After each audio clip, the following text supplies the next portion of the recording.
en el territorio nacional de la República Argentina. Te quiero contar brevemente, antes de ir a la conversación con Analía Marcelia, que está en línea, que la Cámara de Diputados de Santa Fe comenzará a debatir un proyecto que promete, bueno, controversia sí, pero que la verdad para mí tiene mucho sentido común. Propone que hospitales y centros de salud públicos del territorio de la provincia empiecen a cobrar por su atención en siniestros viales cuando el conductor involucrado dé positivo de alcoholemia o narcolemia. El proyecto, que es una iniciativa de la diputada provincial Beatriz Brouwer, dice los gastos del Estado provincial por asistencia médica por causa de siniestros viales sean reintegrados por los conductores de automotores cuando la autoridad competente determine que hubo consumo de alcohol o estupefacientes o ambas cuestiones. Según señaló, no es un proyecto recaudatorio, fundamentalmente busca generar conciencia en las personas que conducen bajo los efectos del alcohol o drogas, reducir el impacto económico que estos siniestros generan en el sistema público de salud. Me parece excelente, excelente. Analía, buen día, ¿cómo le va? Buenos días, ¿cómo estás, José Luis? Yo no puedo más que coincidir con usted. Lo único que me pregunto, porque no he tenido oportunidad de estudiar en detalle el caso, es sobre la técnica legislativa que se utilizó. Le aclaro que en todos los países desarrollados del mundo, cuando hay culpa de la víctima, porque también puede haber sido un accidente o una situación en la que intervenga más de una parte, pero siempre que hay culpa y en el sentido técnico, ¿no?, de responsabilidad, se asume y generalmente corresponde una multa, una sanción u otro tipo de pena, en algunos casos hasta pena de prisión, ¿no? Entonces, la otra perspectiva sería ver ese mismo caso desde que, ya que el Estado asiste a la persona prestándole un servicio de salud, también le cobra por la culpa, la negligencia, la impericia o incluso la responsabilidad penal, ¿no? Es lo justo, es lo que corresponde. Lo que tenemos que terminar es de pensar a Argentina como un país en el que los culpables tienen más derechos que los inocentes. Sí, sí, totalmente, totalmente. Acá tenemos, la situación está completamente invertida, pero en particular está invertida en la ideología imperante en el sistema judicial, ¿no? Sí, Acá siempre el victimario termina siendo por algún artilugio del verbo el culpable de los hechos. me encanta Perdón. no, me encanta que lo digas así, porque ya hemos conversado antes y me Uh-huh. gusta muchísimo para la audiencia, ¿no?, esa claridad conceptual. Usaste la palabra judicial porque previamente te referiste a una ley, ¿no? Y en Argentina, si hay algo que en general está bien, con una gran salvedad que ahora voy a introducir con relación al tema del que vamos a hablar, que es Uh-huh. específicamente la esencialidad educativa, ¿no?, conocido así el término. Pero volviendo al punto de fondo, la ley en Argentina en general es buena y tenemos una constitución nacional que es modelo en el mundo. El Uh-huh. problema básico es la ausencia de justicia en Argentina, ¿sí?, Sí, que en claro. general no existe para el ciudadano común, ¿sí? Existe justicia en aspectos más bien administrativos, bueno, cuestiones contractuales, de familia, digo administrativos porque son los que por ahí hacen casos, digamos, más cotidianos, pero si usted recuerda, nosotros nos conocimos hablando del caso de Lucio Dupuy, que fue tan Uh-huh. difícil Sí, por llevarlo a la supuesto. prensa, y usted fue uno de los pocos que se interesó. Bueno, paso de tutearte a Sí, tratarse, sí, pero bueno, vamos más fluyendo. allá de las formas, Analiel. Sí, A sí, ver, hay un punto concreto, realmente esto sí, lo planteaba Carlos Nino, sí, que lamentablemente falleció muy pronto, porque hubiera dirigente, sido sí. un contrapeso muy grande ante el Fue mi introducción, zafaronismo, ¿no? Pero bueno, nada. perdón, fue mi Ahora, profesor de introducción al derecho, lo recuerdo muy bien. sí, una gran mente jurídica que perdió la Sí, Argentina muy pronto. Ahora, yendo a la cuestión de fondo de todo esto, primero tenemos una cuestión de anomia, eso está claro. sí, A sí. punto tal que, bueno, hoy estás planteando la necesidad de declarar la educación de carácter esencial, cuando de suyo está claro que en el país Sí, de Sarmiento la educación debiera ser culturalmente ninguna otra cosa que esencial, ¿no? sí, por eso o mi principal objeción es el verbo declarar. Y eso yo Uh-huh. lo he manifestado, bueno, a muchos de los políticos con los que incluso trabajo para impulsar estas medidas que son necesarias. Son necesarias en Argentina, de la misma manera que es necesario en Argentina calificar idoneidad, que es un concepto que está en la Constitución, para decir tanto habilidad moral como idoneidad. En Argentina tenemos que especificar que no sería ideal que un homicida o un traficante sea quien tome decisiones por nosotros y haga leyes para que nosotros cumplamos en el Congreso de la Nación, ¿no? Desde esa perspectiva, el verbo no tendría que ser declarar, es reconocer, porque la educación es un derecho fundamental, es un derecho humano. Como derecho humano es indivisible de otros derechos humanos e interdependiente. Ujú.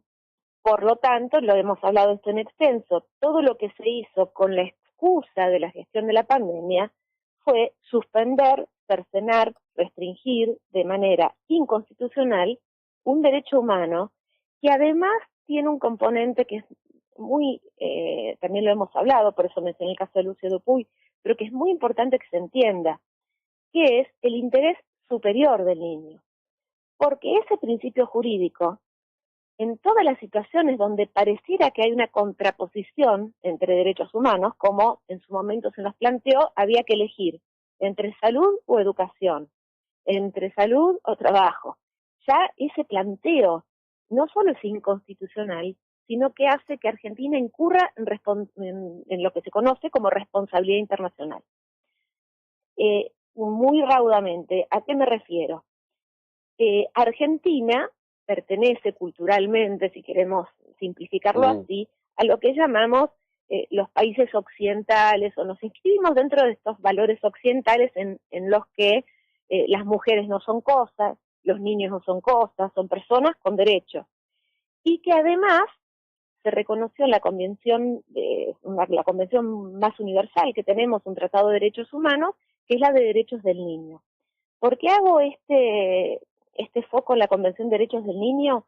Porque establece un principio jurídico que nos ayuda a resolver cada vez que hay un conflicto entre niños y adultos. Y niño, para precisar el término jurídico, es toda persona menor de 18 años, ¿sí? No nos referimos a niños varones, nos referimos a toda persona. Ahora, para un raudo análisis de la norma que vamos a hablar, que es hace poquito, trascendió que por DNU, por decreto de necesidad y urgencia, uno que a simple vista pareciera no tener ninguna relación con la cuestión de educación, pues el 340/25 del presidente Milei, porque se refiere a un régimen, digamos, de excepción para la marina mercante. Entonces, si uno ve el título, no se imagina que ahí adentro de ese decreto va a estar una disposición, tal que le interese puede ver en su artículo 24, que se refiere a los conflictos colectivos, ¿sí? A los conflictos colectivos en el ámbito laboral que pueda afectar la normal prestación de servicios esenciales, ¿sí? O actividades de importancia trascendental. Y después pasa a establecer ciertas garantías de la continuidad de la prestación de esos servicios, ¿sí? Servicios mínimos. Si uno lee el texto, no es muy distinto de lo que intentó en su momento el presidente Milei, incorporar ese primer DNU. ¿Se acuerda que uno de los primeros actos de gobierno fue un decreto de necesidad y urgencia kilométrico con cantidades de temas, en paralelo a lo que se conoció primero como la ley ómnibus, que después pasó a ser la ley base? Bueno, desde el punto de vista, por eso yo veo la similitud con el tema anterior que planteó usted, que es la cuestión de técnica legislativa. Desde el punto de vista de por qué está acá en este DNU, por una cuestión práctica y por esto que hace la división de poderes en Argentina, ¿sí? Un paralelismo más que es importante también que la gente entienda, con el de ficha limpia. Yo acabo de mencionar, no sería necesario por una ley de la nación decir un homicida condenado con condena confirmada no es idóneo para ser senador o diputado, ¿sí? No debería ser necesario.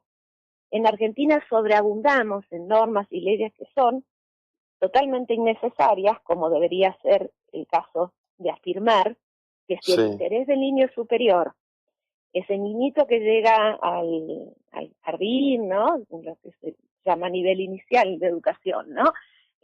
contento porque se va a encontrar con sus compañeritos y quizás aprenda algo divertido y juegue y se encuentra con un docente insatisfecho porque razonablemente no cobra un sueldo digno como nadie en relación de dependencia del Estado que cumpla su función, en este momento está percibiendo en Argentina, ¿sí? No olvidemos a los profesionales de la salud y de cualquier otro rubro, ¿no? El que trabaja bien en Argentina en el empleo público no está recibiendo una compensación justa. Eso es para todos, ¿sí? Claro. Pero conviven con gente que no es idónea, con un alto nivel de corrupción, ¿sí? La peor manera o la mejor manera de desfinanciar la educación es la corrupción, ¿sí? Sí, Y sin de duda. todo eso ese niño no tiene la culpa. Ese niñito está concurriendo para que el Estado argentino le preste un servicio que si hiciéramos un plebiscito a nivel nacional, creo que nadie dudaría de la esencialidad de ese servicio, y ya lo vivimos en pandemia, porque vivimos la Sí, sí. consecuencia de no prestarlo. Como tenemos apenas un minutito, quería raudamente mencionar que leí detenidamente las objeciones y los argumentos que plantean los organismos, no los sindicales, particularmente la CGT. Y cualquiera de esos argumentos a los que vamos a responder, con mi organización vamos a presentar lo que se conoce como un documento para ayudar a los jueces a resolver en derecho, ¿no? Amicus curias, como amigos de la Corte, le vamos a decir, sí, es cierto que puede haber una afectación del derecho de huelga. Y me remito a las palabras de la diputada Miriam Bregman cuando hace un tiempo ella afirmó que el primer derecho laboral es el derecho a la protesta. A lo que le respondí, mire colega, el primer derecho laboral es el derecho a trabajar, no a protestar. Sin duda. ¿Sí? Entonces, primero, tenemos que reconocer y poner en contexto nuestra pirámide jurídica donde se ubica el derecho de huelga y si ese derecho es irrestricto, porque no hay ningún derecho absoluto, ¿sí? Y los derechos se ejercen conforme a las leyes que reglamentan su ejercicio, es lo que dice la Constitución, conforme a leyes. Y un DNU tiene naturaleza legislativa, ¿sí? Es correcto que esté en ese DNU, podría haber estado en otro lado, pero recordémosle a la población que ya hay una media sanción de la Cámara de Diputados, ¿sí? Ya parte del proceso legislativo fue cumplido, que hay claramente una urgencia y hay claramente una necesidad de mantener las escuelas abiertas. Y de eso se trata. No de impedir el derecho de huelga, sino de armonizar que esos niños que tienen un interés superior, ¿sí? Y frente a un adulto que está protestando por sus condiciones salariales, el derecho de ese niño siempre tiene que ponerse primero.